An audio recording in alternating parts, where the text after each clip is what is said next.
that's good. That's good. Yeah, that'll be fine. Okay. All right, here we go. Hi, everybody. Can everybody hear me, hopefully? Thanks for coming this evening. My name's Suzanne Cotton. I'm the Department Chair of Fashion Design here at CCAD. Tonight, I'm really honored to introduce you to a few of my favorite CCAD people. Our first speaker, Celeste Malvar-Stewart, is a Columbus-based fashion and fiber artist focused on sustainable design. She works with Ohio Family Farms to obtain luxury wool and alpaca fiber to create her high-end hand-felted textiles and couture pieces. She uses all natural materials. She has exhibited her work in various runway shows, galleries, and museums throughout the U.S. And Asia, and is widely published both nationally and internationally. While her design work keeps her extremely busy, she also finds time to share her knowledge and expertise and creativity as an adjunct faculty member in the fashion department here at CCAD. She also is a Columbus Makes Art artist and a board member with the Greater Columbus Arts Council, where she chairs the Culture and Equity Committee. And also speaking this evening is Tracy Powell. Tracy is a fashion designer, artist, and founder of the House of Issa, where she has designed for celebrities, sports celebrities, corporations, and film. Tracy is inspired by fashion, music, and the arts, and her love of textiles. Using the juxtaposition of materials, the rough and the soft, the shiny and the dull, and it really adds in a uniqueness to her designs.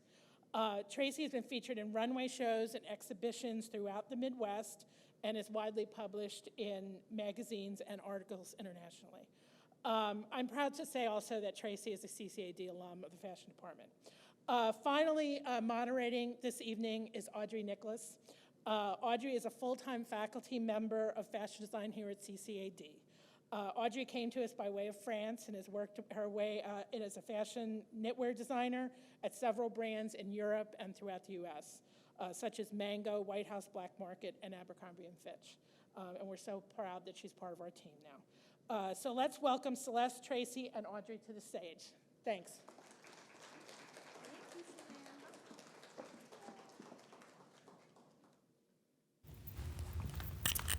Thank you, ladies, for joining us tonight, and thank you for coming. We have a few students here tonight, so thank you.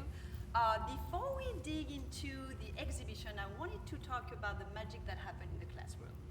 There is no better reward than seeing, our students grow, progress, challenge themselves, and succeed. So Celeste, I wanted to start with you.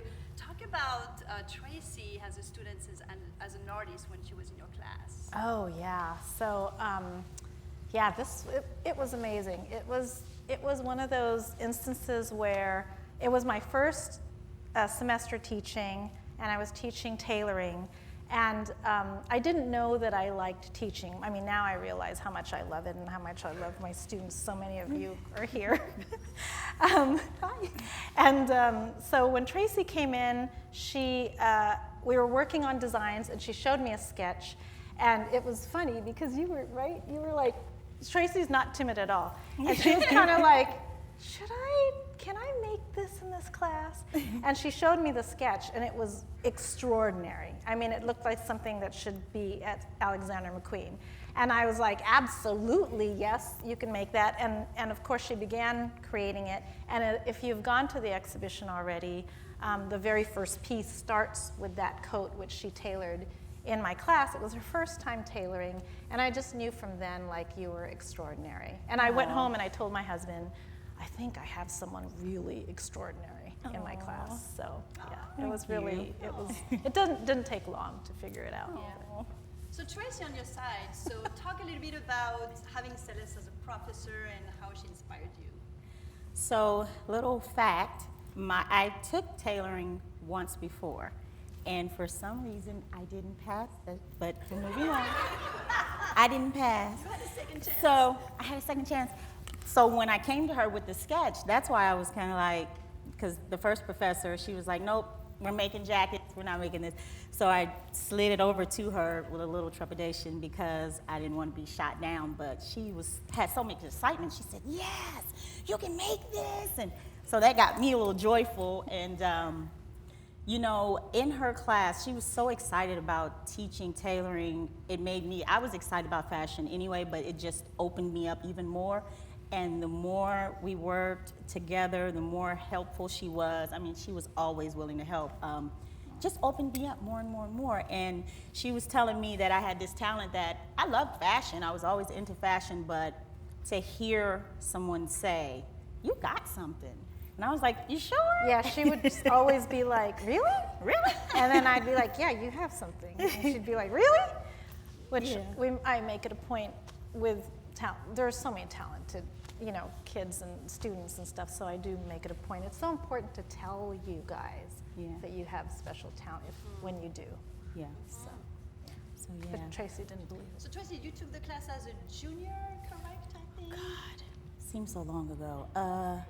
Yes. Yeah. I believe. Really? I got to study abroad through CCAD. I went to Italy.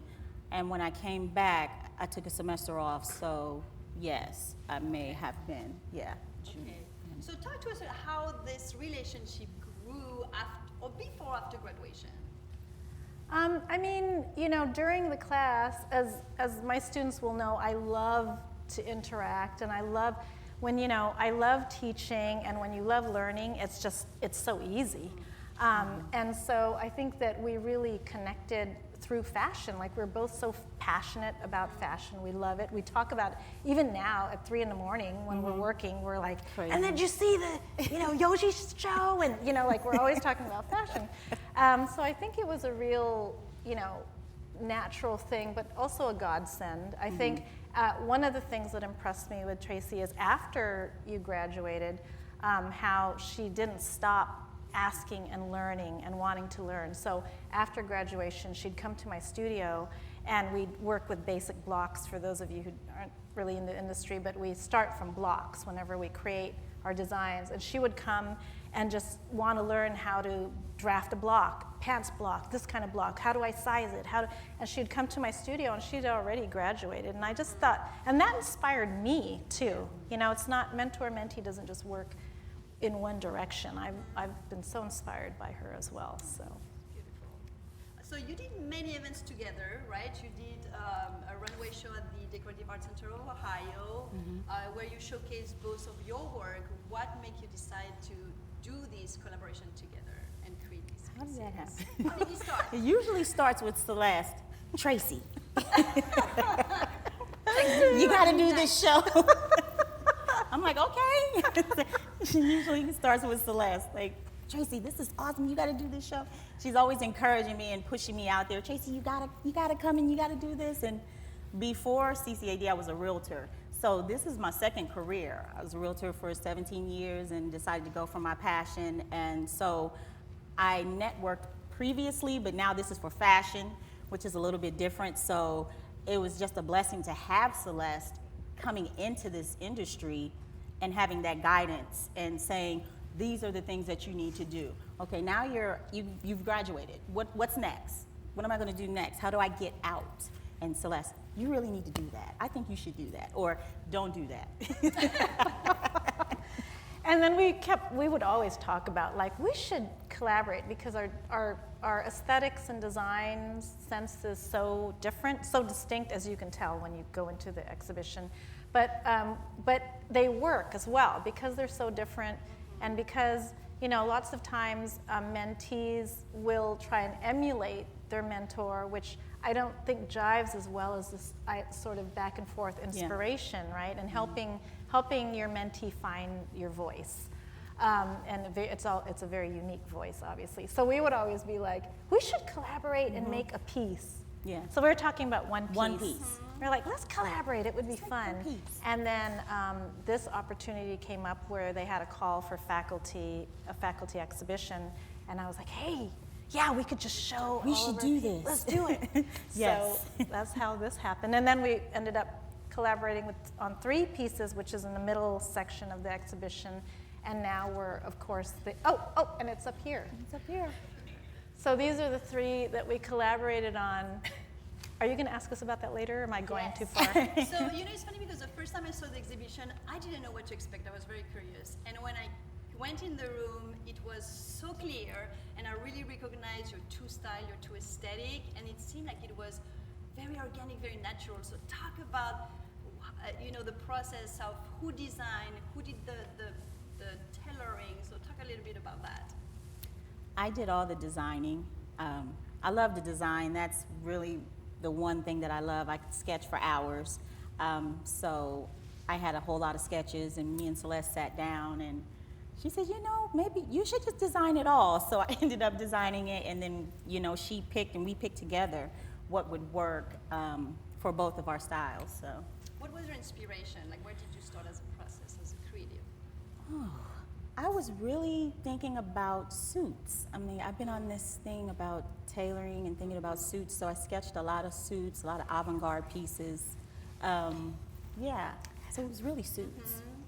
And I think also we were like, first of all, your design sense is so, like, I could never be a designer like Tracy. Luckily I can make textiles because I think your design sense is so extraordinary and unique. So I thought it would be great to have that. And then also to premiere your designs. But then we were talking about the textiles. So when we went over each design, because they're collaborative, we were like, what kind of materials should we use, which I created most of the textiles. We used one vintage herringbone wool that was from the 30s, but everything else I dyed, I manipulated, I felted. So we kind of coordinated, like, well, what textile would work best with this, and what tones should we use, what colors, what dyes. So I was thinking about the different dye vats. Do you want us to talk about? Really so fun. Thinking about, Celeste, sustainability is at the center of what you do. You like to challenge the norm. So tell us about each design if you want to kind of go through it. Oof. You want to start? The most difficult design, the shorts. Tailoring. I mean, I hand sewed. I fell asleep with the needle, and I woke up, I couldn't find it. I was like, oh my God. For 2 days, I couldn't find the needle. I thought I was going to sit on it. But the shorts, because they're tailored, they're silk on the inside, you have to hand stitch everything. The shirt, that whole piece is hand stitched. The only thing, that whole piece is hand stitched. The only thing is not is the side seams. But I had to hand stitch Celeste's textile onto all of the wool. So this piece was tedious. And then I did the stitching in the middle. You'll see when you go in. I did the pin tucks. Close. And then, so you'll see up close. But that piece took me the longest. And I couldn't believe think it. maybe that piece also might have taken the longest in terms of textiles, because we were sort of, Tracy had the wool fabric, the vintage wool fabric, and then I was making the center part with the sleeve and the back. And I was worried that I wasn't going to capture the right tones of browns. So I just tried to achieve every brown I possibly could, because I was like, one of these has to match. It worked. Yeah, we were also. You were at home and I was at home, and we were like. And we were pressed on time, and so thank God it worked out nicely, because it really, the soft and the hard worked really beautifully together. And then we did sorry, I can't stop spinning. We did also the dress, which you guys have to see it in person, and you have to look at the back of the dress, because it is really we both were like, oh my God, it's just so beautiful, which everyone who makes, that you don't always say that about your own work. But we looked at the silk. So Tracy had a design and a sketch, and then we were talking about what weight and what hand, like what should it be, silk, what kind of silk. And then I decided to dye. We wanted texture. Her design had texture here and the back, so I created this window pane felted textile that's really floaty. So cool. And it works really well. And then I dyed all of it together in a vat with oak galls, which doesn't sound great, but it made a really beautiful color. So. And you also talked about using some ancient technique as well, right? Yes, yeah. So felting is an ancient technique. It's one of the first textiles, which our students would know. It's non-woven, and it's using wool. We use local wool, so I use, all local wool from local farms, and that's an ancient technique combined with another ancient technique of natural dyeing. So just trying to make modern pieces out of these ancient techniques. Yeah. Tracy, It was try super. to tell us a little bit about your style, your aesthetic. Can you define a little bit when you design, what would be your concept? I always add something edgy. I have to have like something.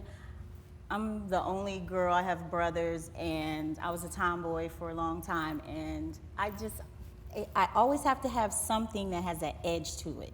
And every design, you'll see something that'll look like it's not supposed to be there, but I tried it anyway, and it worked. So that's usually And how also it goes. you've got some playfulness in your Yeah, I design. do. I play a lot. I Yeah. play a lot. Like this dress, I actually had too many elements. I sketched it, and I had like a lapel that I wanted to float, and once I started constructing it, it was too much. So I had to edit that, but that piece ended up being really fun because I ended up hand stitching again, that I had to hand stitch Celeste textiles, and it's so beautiful. When I got it, I was like, oh my God. What am I gonna do? It's so, she's so talented at what she does, and being a mentee, I'm in awe of it. Like I say, just to learn what she does, I know I can't do it. I know that I can't. Like, she's doing it all night. She's so talented. And the fabric looked amazing. So I was kind of scared a little bit. I had to make sure everything was right because I had I had a certain amount that I had to work with. So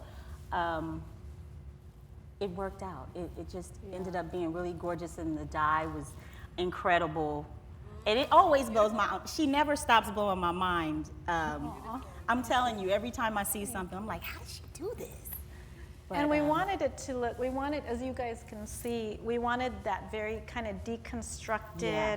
It isn't finely, it's finished, but it's not finely I was going to finished. ask you about that. Did you want it to show the process of the inside of the garment as well, the inside beauty of it?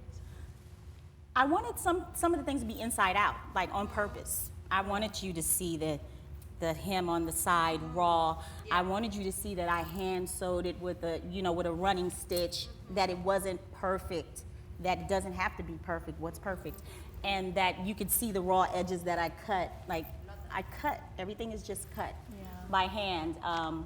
And even the belt is like inside out, so you can see the hem inside out, but it was intentional.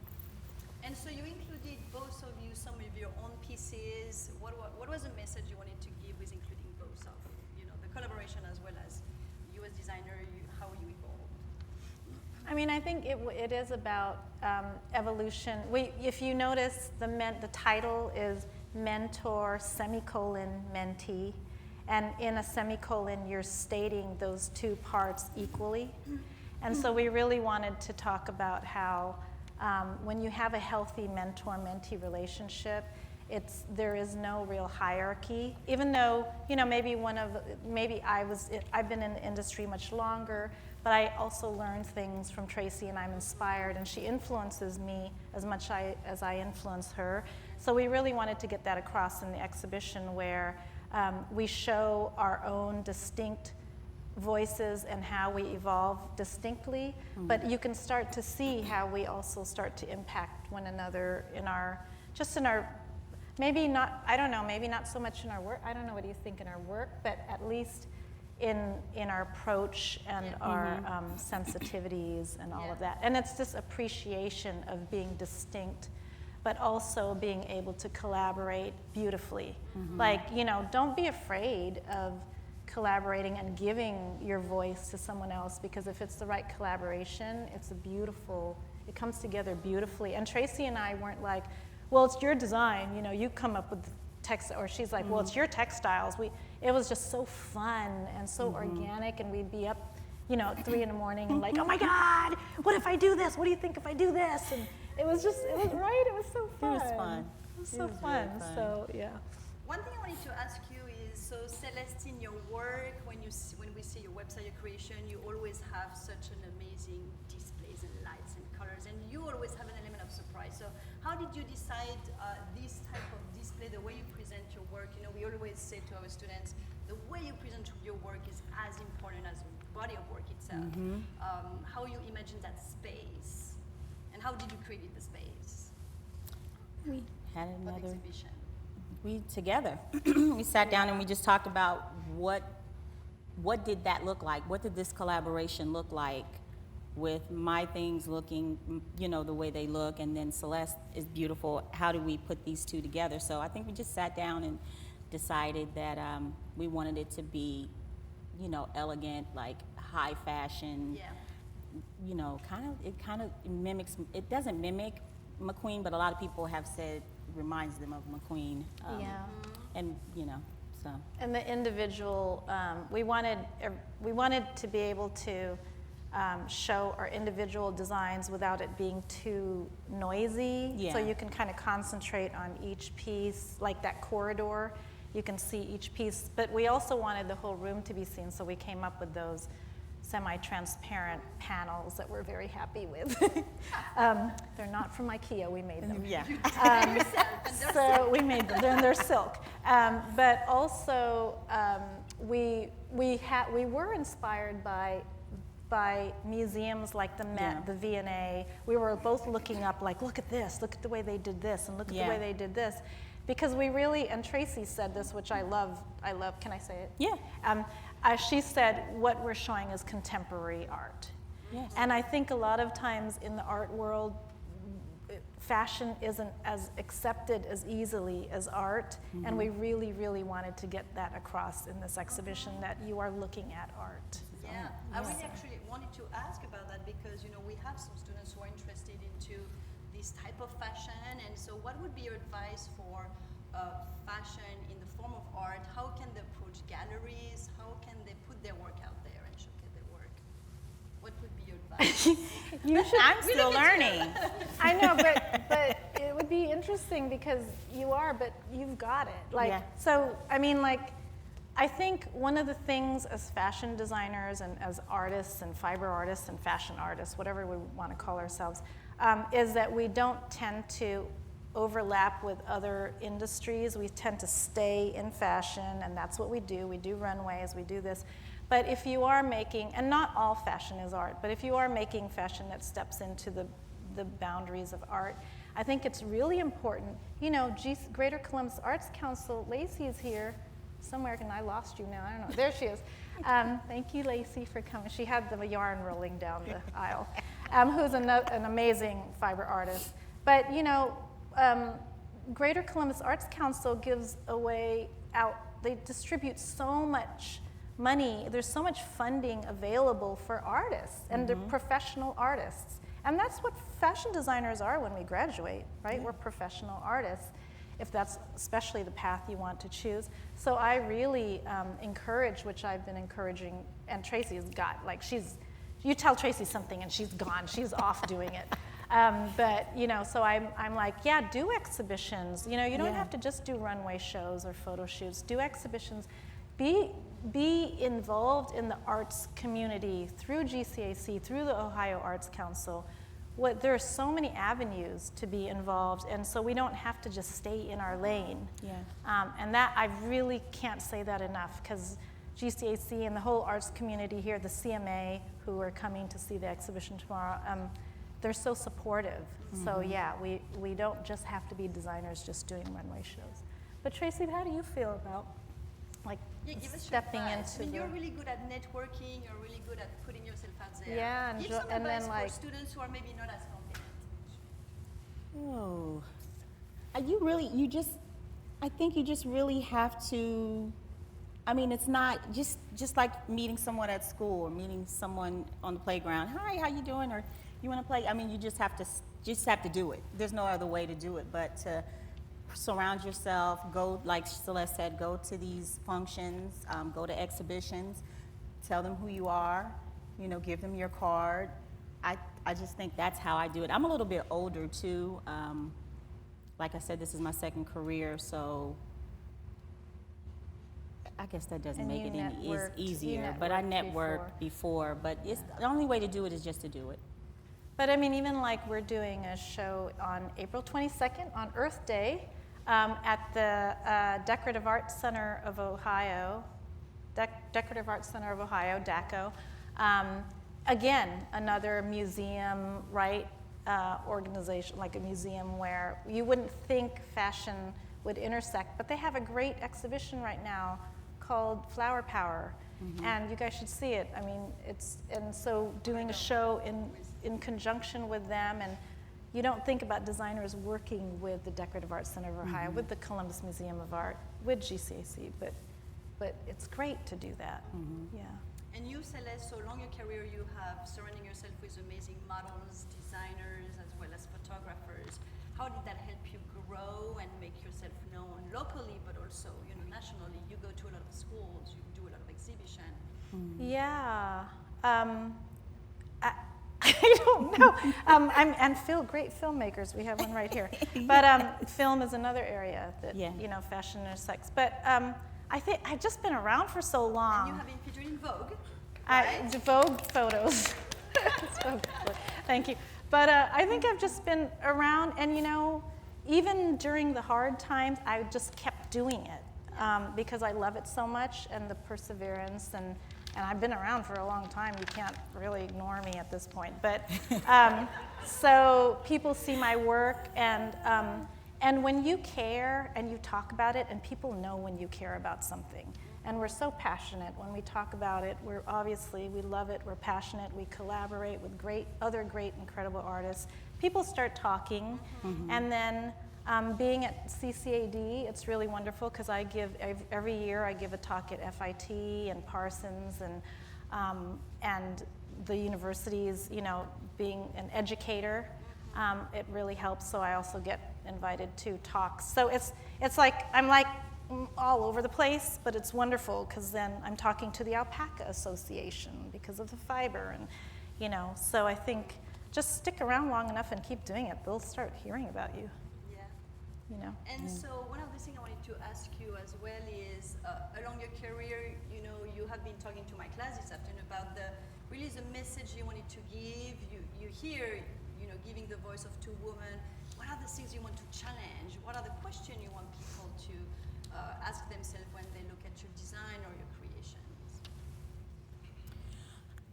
For me, what I would say is keep going. You know what I mean? You're going to hear a lot of no's. I've heard a lot of no's, and perseverance is key. Like I said, I failed the first tailoring class, and I'm still here. You just got to keep pushing through, and I think and always be intentional about what you do. Even through CCAD, I always wanted to show my best. I was here all night. Like, my husband came looking for me lots. Where are you? I was here all the time. I always wanted to show, I always wanted to be the best in every class, really. Even if it was watercolor, if it was sculpture, I didn't care what class it was. I was going to ask the questions, I was going to be intentional, and I was going to try to be the best. So I think when you develop those early, and it'll guide you through, and I think it'll show up in your work as that's who you are. Even in taking photographs, you were talking about the models and stuff, I always made sure that I had a professional photo of whatever I made, and I have so many nice photos now, starting with the CCAD fashion show. You take those photos, that's your start, you know what I mean? And then you go from there, but you always want to present yourself professional, even though you're, I just started, or I'm new to fashion, but they don't have to know that, just always present yourself and persevere. You can do it. And that brings me back to the mentor-mentee relationship. Celeste, you, as a mentor, what is your advice for students who maybe are looking for a mentor? What would be your advice for our students? I mean, even if you're not looking, always speak to others as if you are. Because you never know, sometimes things that are seemingly disconnected can lead to something that is really, really related and connected. So I think it's hard to be like, I'm looking for a mentor, I'm looking for a mentor. That's not, I don't think that's how it really happens. Yeah, no. Yeah. But when you talk to others and you share with others and you share your joy and your passion and your eagerness to learn, someone is going to see something in you. There's someone for every one of us that's going to see that very special aspect of you. I see it so many in my students. I mean, I can look across and see how you're all so talented in different ways. So find that person. Find someone who might be doing something that is very similar to what you think you might want to do. And then just go and talk to them and hang out with them. If there's a connection, it happens very organically, like it did with us. But always talk to others as if you're looking for someone to champion you. No matter how old we are and what age, I'm looking still, always. I mean, GCAC is that for me. You know, they're my champions. I look to them, and it's, we have to have them, and we're all excited to do that for one another. So we as designers, we are our brands. And even if you work at a corporate place, you're being the brand, right? So we always have to act as if every instance is a friendship and possibly a relationship where you'll be working together. I mean, I look out here and they're friends, but they're also colleagues, you know? Josh is right there. It's like a great example. So, yeah. And Tracy, what would you say, you know, putting you back to when you were students, and thank you for showing us students, but you know, what were your challenges and how, you know, thinking back right now, you said, I would have maybe done that differently, or I would have. So many challenges. Energy, no, I mean, sleep deprivation. Oh, they don't know that. Someone preparing their, These kids their are. thesis right now, looking for Oh. a fashion show happening in I Malvar. think with me, like I said, I came in, I was 45. I was thinking, how am I going to tailor this to what I want to do, which is do costume for films. So I kind of took the classes that would help me. I took sculpture because I thought that could help me build my garment. I did watercolor, which helped me with my sketches and my illustration. So I kind of navigated like what I wanted to do and took the classes accordingly. The class I took in Italy was textile. So I kind of just tried to guide myself to my career and what I wanted to do. That was the only thing. I had to catch up because I was, like I said, I was older and I had to do a lot of studying. I lived in the library, and they hired me. You worked in the library. I worked there. She was there so much they hired her. They hired me. They're like, I was hired before. I don't want to say that. I was hired though. They hired me because I was always there. But I wouldn't change a thing. I'm telling you, it's the best thing I ever done in my life was to change my career and come here. I would not change a thing. I would not change one sleepless night. It's all worth it. It's all worth it.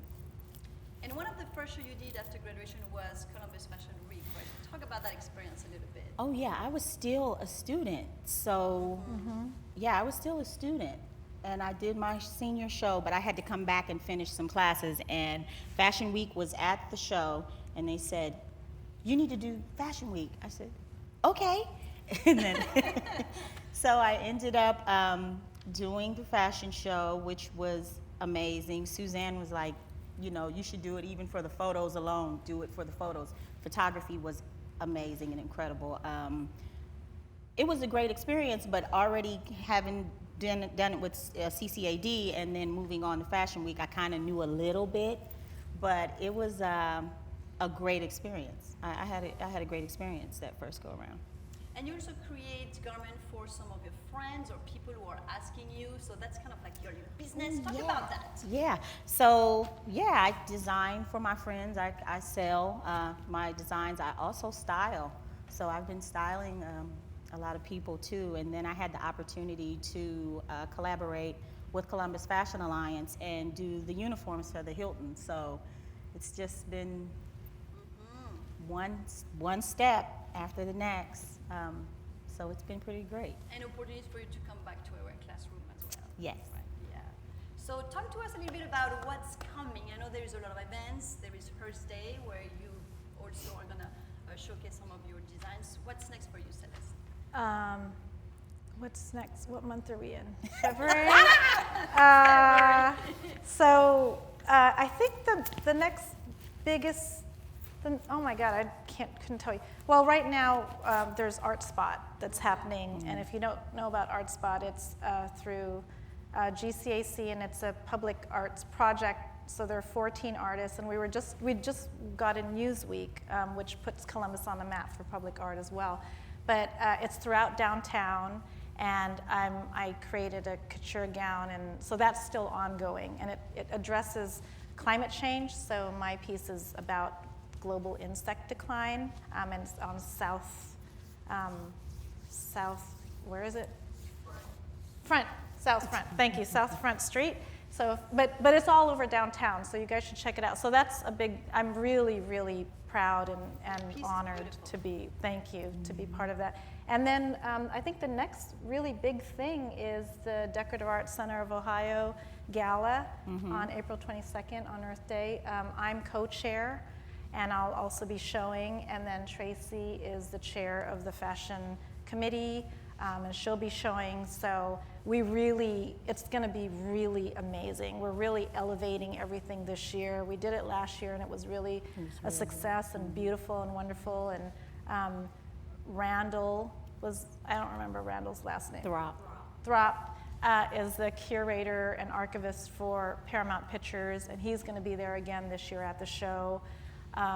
So I think that's a really fun opportunity that we're going to have.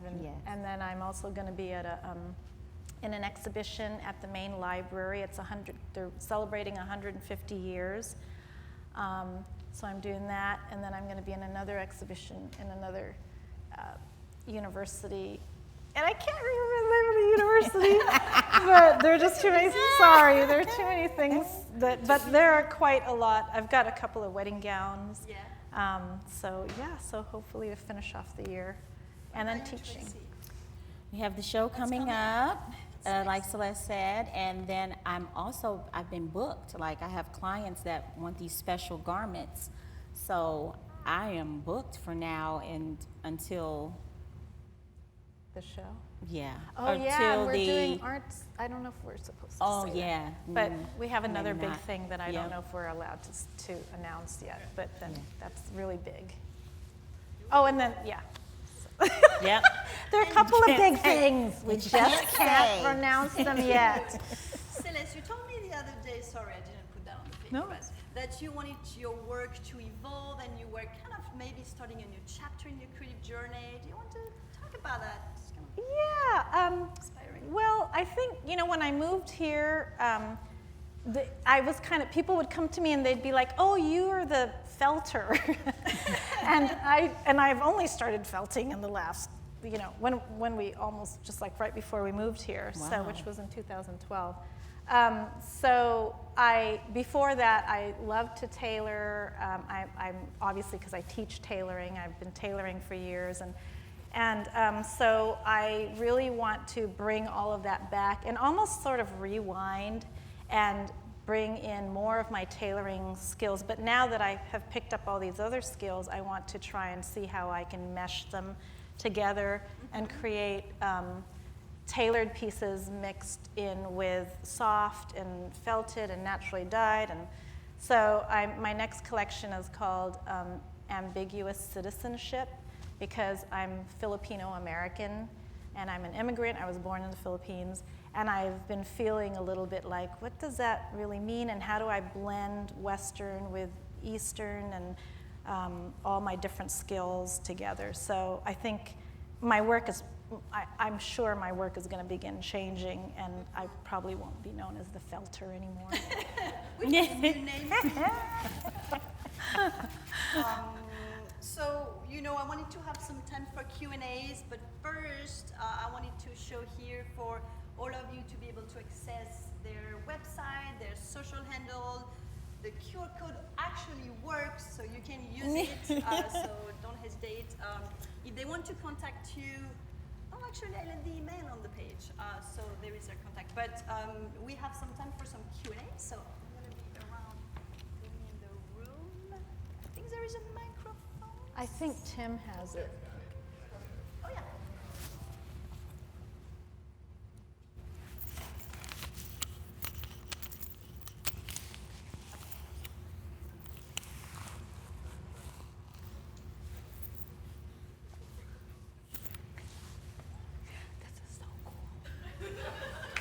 She's going to spin It out. is the coolest thing. She's going to spin. Tracy, you have to I'm try- not try- doing try it. I'm not doing It's really, you get a little dizzy. it. I'll knock the table over and the water go. No. Chew it. Okay, all right. You can go slow. Okay, Q&As.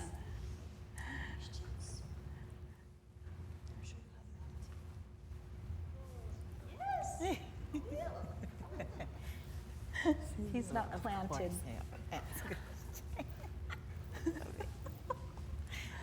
So that was an awesome panel and discussion. It was great to see it from this perspective as well as the perspective that I have. My question to the both of you, though, is when you're collaborating in general, right?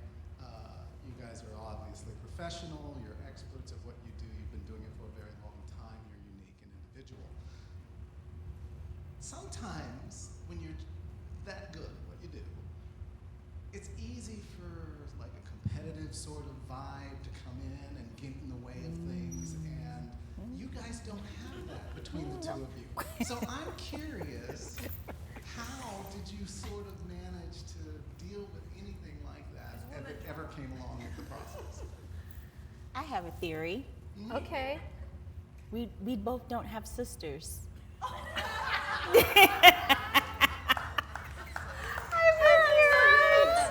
We don't have that, like, I don't know. We get That's so the- excited to we're do so anything excited. together. It's like there's no time to compete.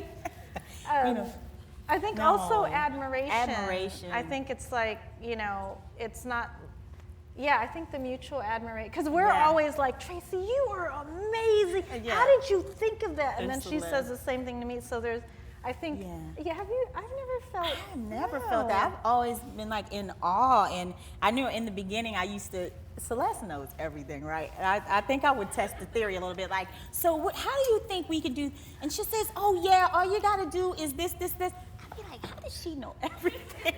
Which I don't. See, I'm a learner. I want to learn. I've always been a student, so I think as a mentee, it's important to always be able to be teachable. Like allow someone.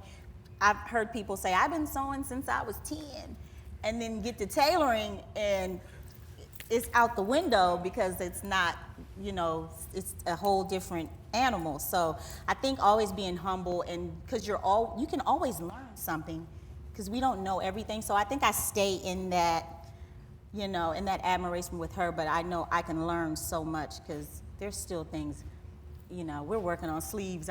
My sleeve is like, I'm like, what is going on with my sleeve? She's like, you need to pencil me in. You need to pencil me in. So yeah, I think that. I think also, like Tracy, you say like you want to learn, and then I look with admiration, and I feel so blessed to be able to have a mentee like you, because then I can start stepping back and be, because that's what we do, right? We share our knowledge, we're experts, we share our knowledge, then we step back to let you guys come on the stage, right? And we should step back. If we don't, you should start kicking people off, because there should be room for the next generation of, the up and coming. And I think that there can't be competition if we feel that we feel this way, where I feel so proud and honored, and that I get to that you even give me that, where I can feel like the world is gonna be great, because I get to I feel it with my students, where it's like, oh man, they're gonna go out in the world and do great things. I get to sit in my rocking chair and grow my tomatoes. Talking about this rocking chair and these And my tomatoes.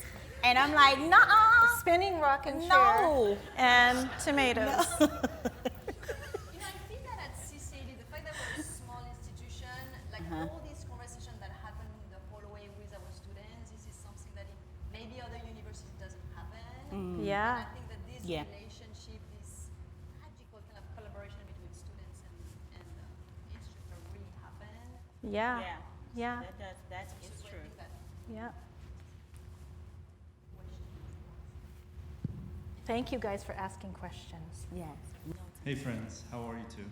Hi, Josh. I won't ask a question that directly pits you against each other like your husband did. Hey, Hi, Will.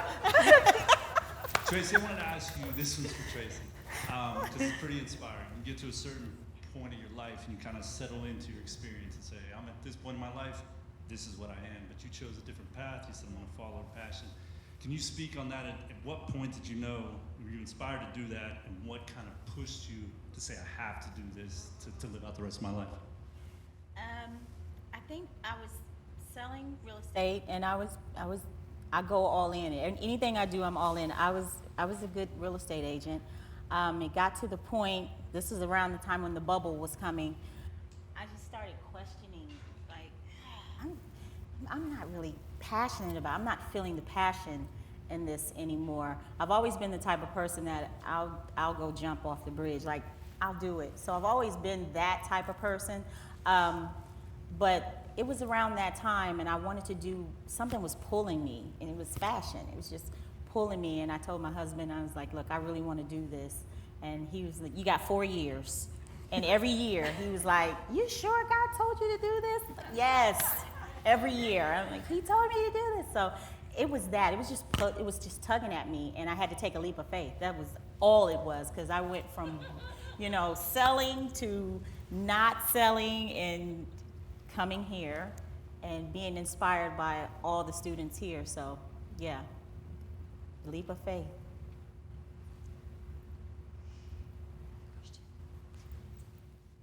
I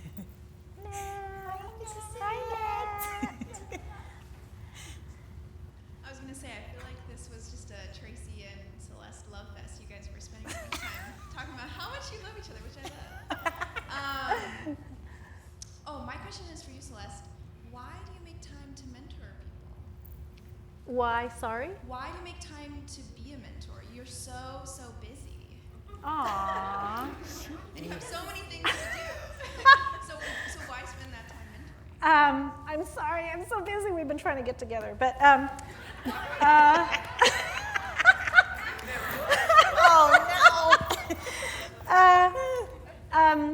fulfillment. I think that one of the most fulfilling things has been being a mentor, and being a mentor. And I don't call myself. I mean, it was actually, I think you said, like, you're my mentor, and I was like, oh my God, I'm a mentor. But just being able to support, fellow designers and kind, incredibly passionate people is so fulfilling to me, which is also why I teach, because I could just be at my studio working, which I'm completely happy with doing that too. But I really make it a point to mentor and to teach, because when I give that, when I give back, I get way more than what I'm giving. I'm so excited to go to class, and I'm always so tired at the end, and then I get back again the fall. It's just so energizing. I feel like the students, the youth, like, it makes me feel young, I realize I'm getting old, but you guys energize me, and you inspire me. And I have to stay inspired too to continue to do the work that I do. So I need you just as much as you need me. So mentoring is really a way of doing that. So it's not, I guess I wouldn't say it's selfish, but I get so much out of it too. So, busy or not, make time for others, and you'll be filled. So thank you for asking that now. I felt that. You know what? It's okay. I first want to say Tracy was a student of mine, and the only reason I'm mentioning that is because she is, to date, the only student I ever had that sprayed her construction booklet perfume. Wait a minute. You sprayed Oh, wait a minute. perfume? Oh, my swatches, my. And I want to just mention that because she started here and now is here. So I'm just so proud. Oh. Yes. Wait a minute. I got to say this. This is where I come from. When I started here, I could not sew. At all. Okay? I love fashion, but I could not sew. So I talked to Brittany. I was like, listen, Brittany. I got this grade. What can I do to get this grade better? And Brittany said, Tracy, I don't want to say, like, you're one of the worst seamstresses in my class. And I said, I know that. I said, but watch. That's what I said. I said, I know that. And I worked. Yeah. But my question, whether it's a skill, a different way of thinking, I'm curious if what this project specifically, what each one of you learned from. I learned something that I didn't know, that you told me that I had no idea. What? About my design. Oh, yeah. Yeah. Oh, yeah. You can tell me. Okay, You can tell. because I learned it too. 'Cause Okay. We learned it. So thank you for, wow, I was like spacing out. But so I was drafting, so the jacket that you see here, it's gone! But anyway, the jacket, you guys saw the jacket. Oh, there, okay. So there's a jacket. Like we said, they're all Tracy's designs. And I'm not bad with pattern drafting. Like I'm not bad at it. So I was like, okay, well I can draft. I'll do the jacket. Like I'll take care of that. I'll make it. I'll draft it. I'll make it and everything. And then I was going to dye the fabric anyway. And Tracy had already made the trousers. And so I started drafting it. And I was like, oh wait, no, I have to make this lapel. Oh wait, no, this side has a lapel, but this side has a standing collar. Oh wait, it transforms it. And then I was like, you know what, Tracy? Your designs look simple. Like if you look at that jacket, it doesn't really look, you wouldn't look at that and say, oh, that's so complicated. But the actual technicalities of it and the way we wanted it to be true to her design, it was pretty complicated. I couldn't listen to music, or sometimes I listened to podcasts. I just had to focus on the mathematics and the design and the drafting. And so I called her up and I was like, you know what? Your designs are so deceiving, because I thought that was pretty straightforward and it wasn't. And for a tailor, that's a pretty big thing to say, because I'm used to tailoring lapels and collars and this and that. And so we were like, really? And she was like, really? What? And I was like, yeah, so I started to explain what I had to do to really achieve that. So I think we both learned, that was a really cool thing to learn. And then I think I also learned that, like, we're pretty fast. We're fast. So we were running out of time because we did a big PCMA event. Sorry. And we were doing these event after event, and then we were like, we have to still keep working towards this exhibition. And we both, we didn't sleep. No. But we were fast. We were like, I didn't know I was that fast. I've always thought of myself as a slow maker. Fast. I think I'm pretty fast. Fast. Right? I didn't know that. So yeah. Okay. Hi, Casey. Hi. So this is kind of, there is a version of this question for each of you. So I'll kind of address it to Celeste first, and then the version of it for Tracy. So, Celeste, to have become a mentor, you obviously had your own mentors at various points in life.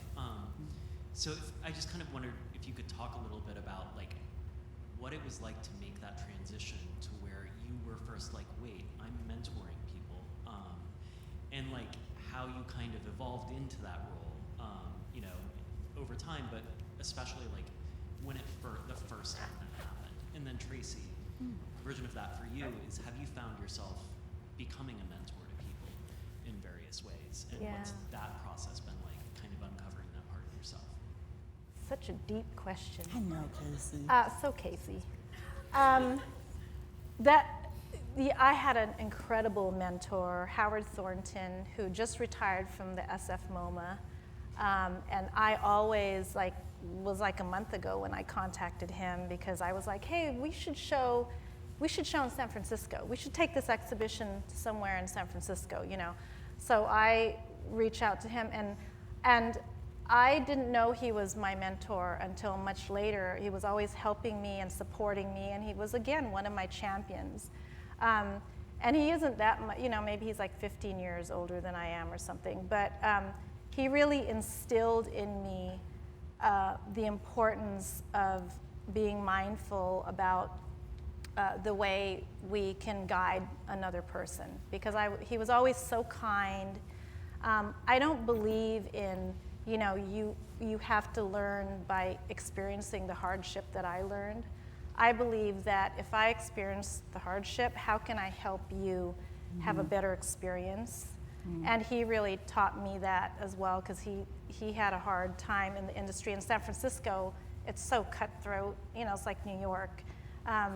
And so he really helped me through establishing my brand. He's the one that sponsored my very first fashion show. We had really key, amazing people at that show. And so it's kind of like the way I learned, I'm realizing this now too, the way I learned in undergrad, the way I learned fashion in undergrad is the same way I think I'm teaching it to my students. And I didn't realize that at first, but it was like, it's the only way I know. So I think having a mentor that really does put your interest, you know, they really think of your interest, what is the phrase? Think of your best interest. Your best interest at heart. Yeah, Howard always showed me that. And then as I started, and so I sort of, I think naturally started doing that. And I honestly didn't think about being a mentor. I just thought, how helpful can I be to others? And Tracy used the word, and even recently, even with this mentor-mentee exhibition, we were doing an event, and Crystal, who is an MFA alumna from here, Crystal, she said at the event, she told somebody else that I'm her mentor. And I was like, oh my God. I was so touched that she would even use that word for me. So I think that I'm just now realizing that I must be a mentor to others. And Yeah, I think there are like 20 of us. I love it. Aw. Thank you. But yeah, so I think, yeah. So and I keep telling Tracy, it's a great question, because I'm always telling Tracy, like, when you are ready to have a mentee, we've got to remember these things. These things these are key to remember these things when you're ready to have a mentee.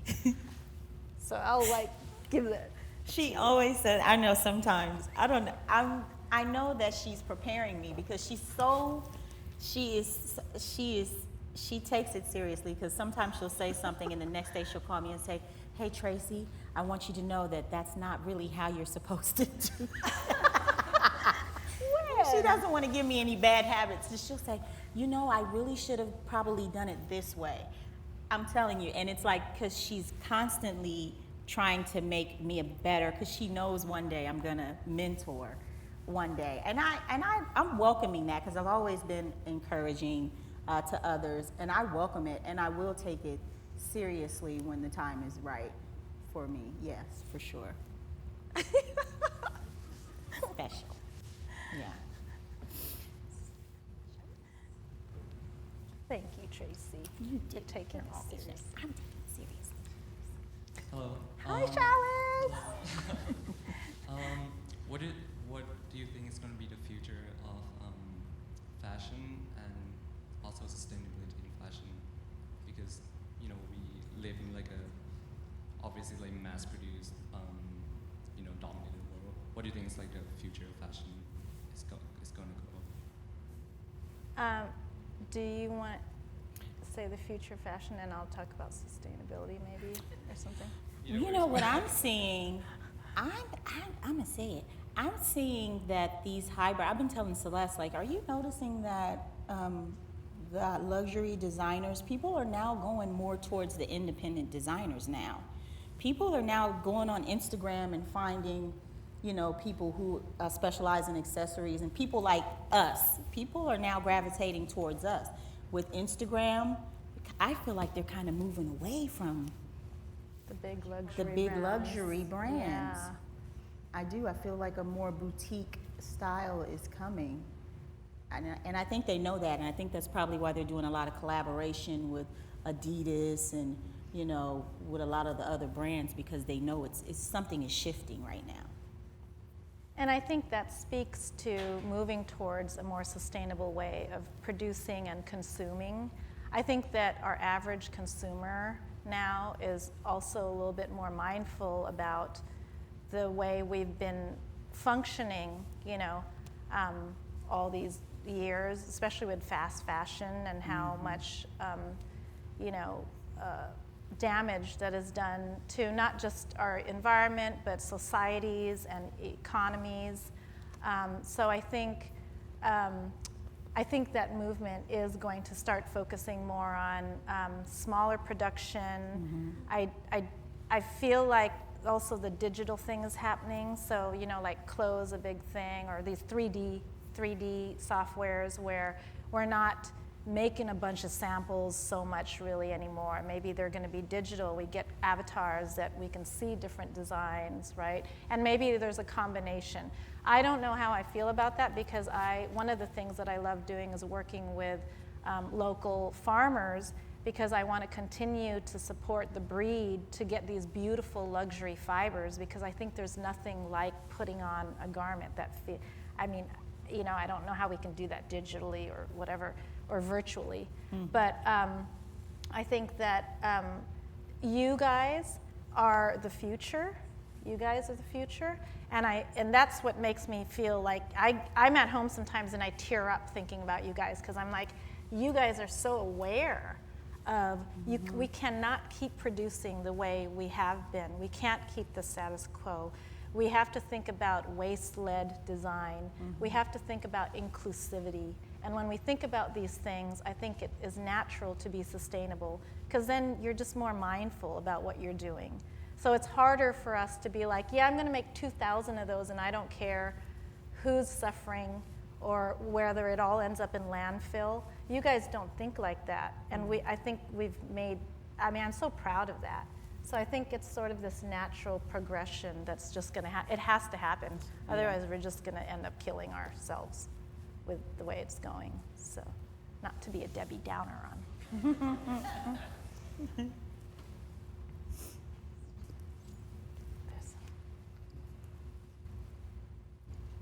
Hey girls. Hi, Sanja. So that's a good question. I'd love to piggyback on that with the sustainability piece, because that's kind of something I'm really interested in. So I know, obviously, if you're trying to produce more as a designer, you know, you're trying to obviously still have a livable wage.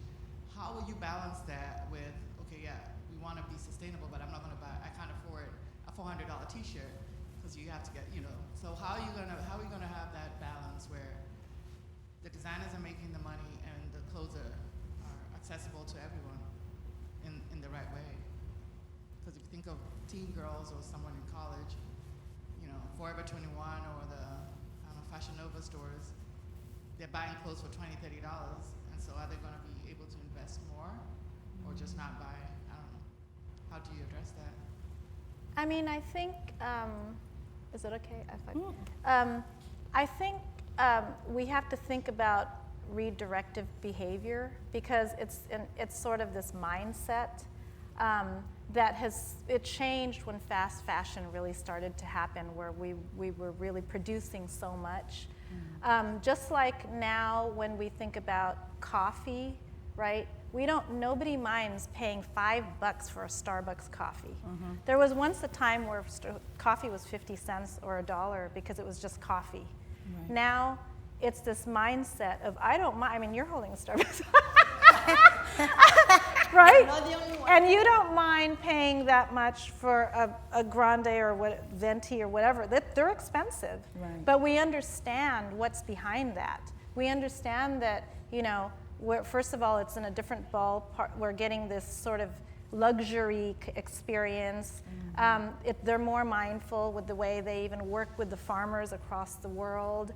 They work with the farmers. They're mindful about the way they I used to work at Starbucks, so I know all this, at the headquarters.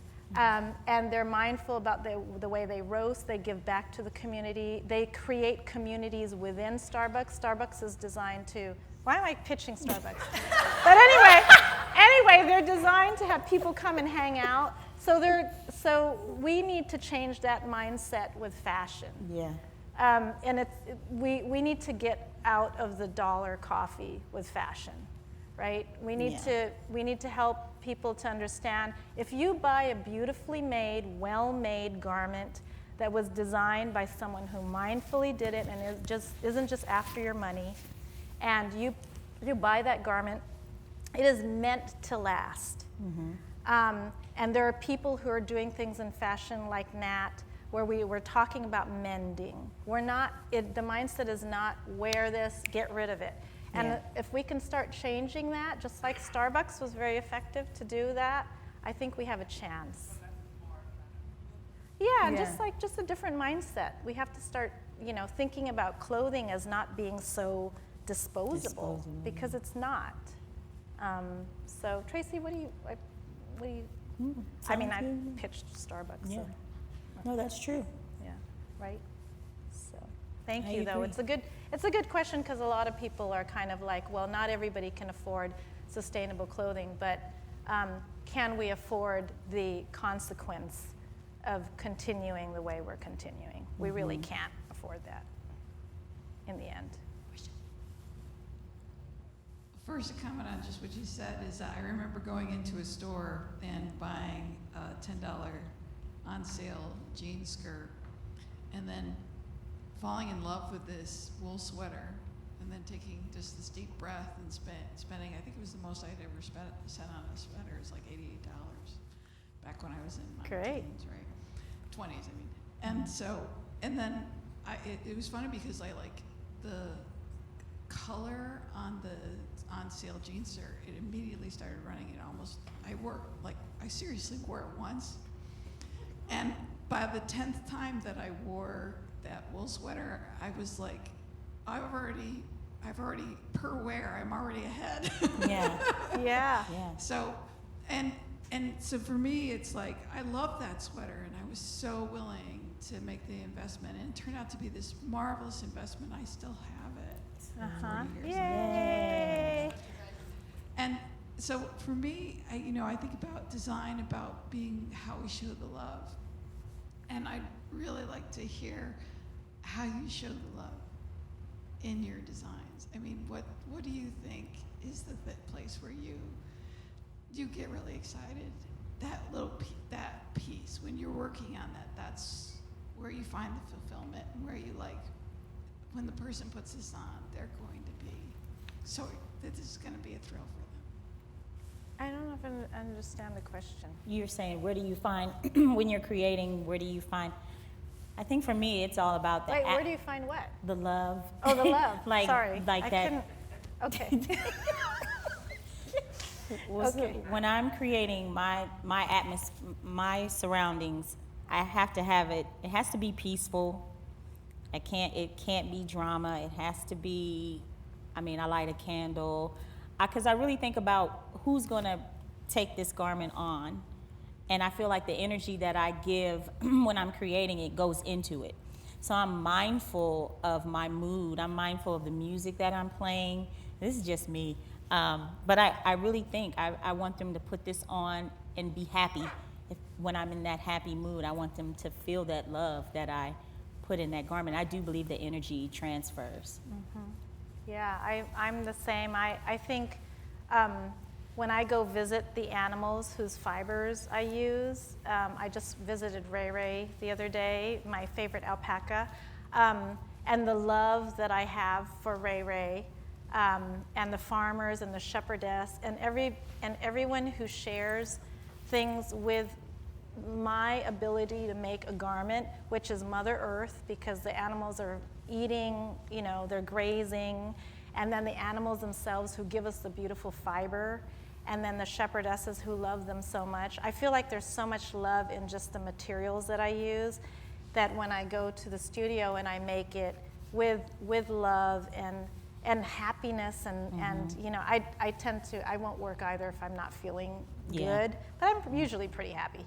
So I make it like in a very joyful, and then with intention, especially if I'm making a couture piece, I have that person in mind. Wedding gowns are fun because I get to pray about the bride and the couple and put joy and happiness in it. And when they put it on and they feel, you know, that they feel beautiful and they feel the joy, and they'll say like, I can feel Ray Ray's love.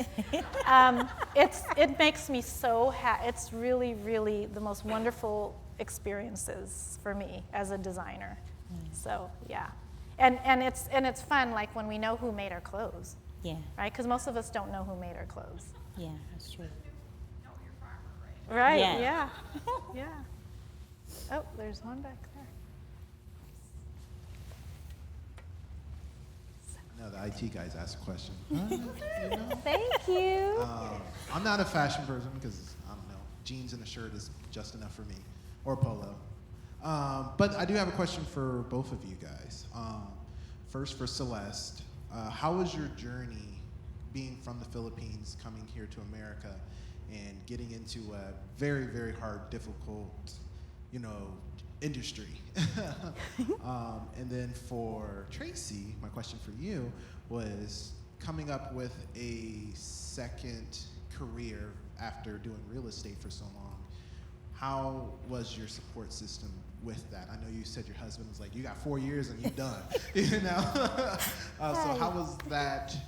How is he now? Is he still there like, oh, go girl, you got it, that kind of thing? So just a question on that. Thank you. Thank you for the question. I'm always hyper aware that I'm an immigrant. We moved from San Francisco, a family of four, we moved from the Philippines, family of four, to San Francisco, and it was, I remember I didn't know the language, and everybody, you know, it was the first time for me to see non-brown people, like I only ever saw brown people. And so I can remember the culture shock and the language. So I keep that, I think, at the forefront of everything I do. I think the hard part that I still struggle with is I'm Filipino, but I mean, listen to me, I sound pretty American. So, but I'm not quite American to Americans, and I'm not quite Filipino when I go home to the Philippines. And I'm trying to figure out that, and I think it really shows in my work. So I think fashion was a little bit of an outlet for me.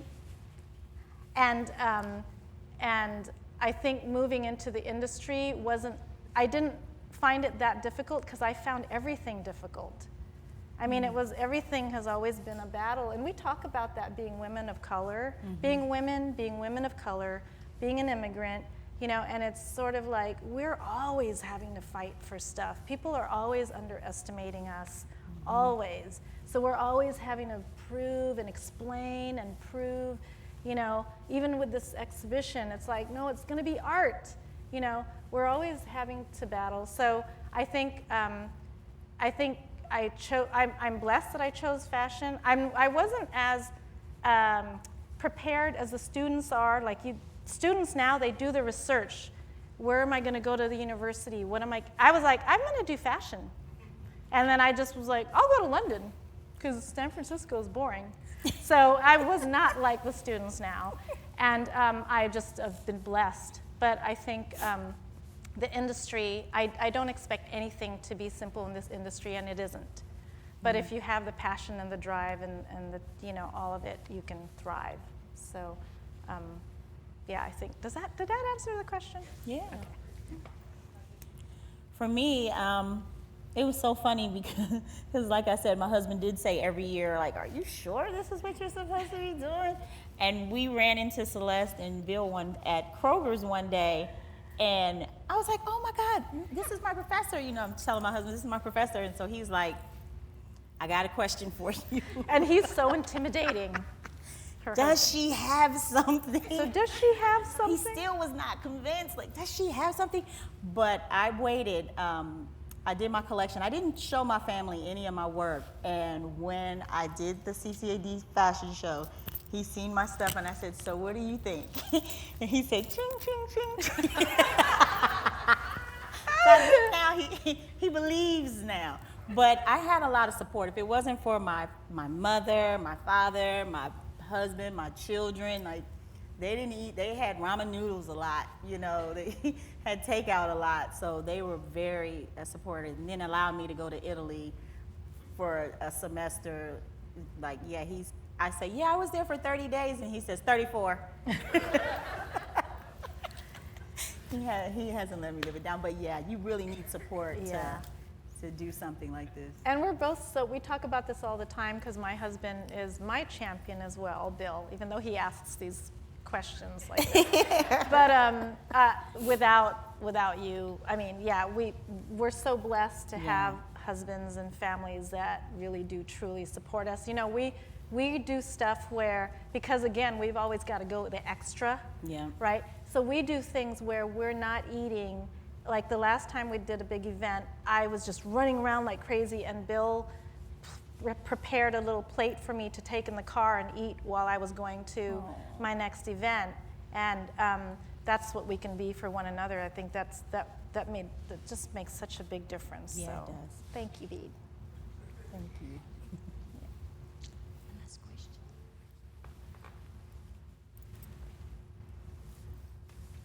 No other questions or comments? Oh, Erin. Of course, darling. Darling. Darling. So I might have missed this, it was already asked, but how do you balance the art versus the commerce? And how do you actually mend them together?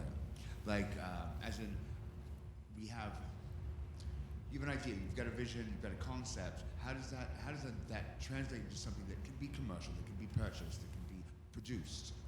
And is that ever a battle with you? So Does that like come in your mind? art, and then how do we make money? Yeah, with so many incredible artists and designers, their concepts are incredible. They're one-off pieces they do for the catwalk are fabulous. But that's great. There sometimes doesn't become an idea about how production and how to supply. Yeah. I think that's what I'm working on now, because I'm like, she's coming out of the spaceship, and you know, she's jumping off of a plane. But like, how is she gonna wear this? She's wearing it to Kroger's. She's got these shoulders, and she can't get in the door because my stuff is so avant-garde. So that has been my challenge. Like, how do I, you know? So I think my last collection, I did it, but I had to work on it because I was so avant-garde that I had to find. But it was in me though. That other thing was in me, but I had to find her to be more commercial, to be able to sell something that's not so specific for whatever event. So. And I also think like diversifying is really important. Lacey is wearing one of my scarves today. Thank you, Lacey. So, you know, if you can't buy this $10,000 couture gown, you can buy this accessory, right? Tracy makes incredible accessories. Or you can buy a you know, simpler version. Maybe it's a short drip, maybe it's a mid-drift sort of top. So I think like it's wise not to insist in just the art, because that isn't the part that makes us the money. We love that part, and we love exhibitions, and we love doing, you know, runway shows and stuff. But I think it is that diversification of sort of like knowing that you can sell other things because they admire your work and admire your brand, so they want something. So give them that something without having to pay $10,000, right, for something. And that's really key for anyone who wants to have their own brand. I think like there should be something that everybody can at some level afford, even if you have to save up maybe a little bit for it. Thank you very much. Thank you. Thank you. Okay. I think we're going to close here tonight. Thank you so much, everybody, for coming. Thank you Thank so you, much, ladies. everyone. And thank you, Audrey, for being an incredible moderator. I think that he opened the door so Oh. we can Did not see the Yes. exhibition. Yes. It's in the Beeler Gallery. Please make sure you stop by. It's beautiful. And the door is The door is open. Do we open. need this? Just on the left. And the door is open right here, on the left, that you can enter. And please feel free to gently touch because it's pretty incredible. So thank you all for being here. all. Thank you. Thank you especially to my students.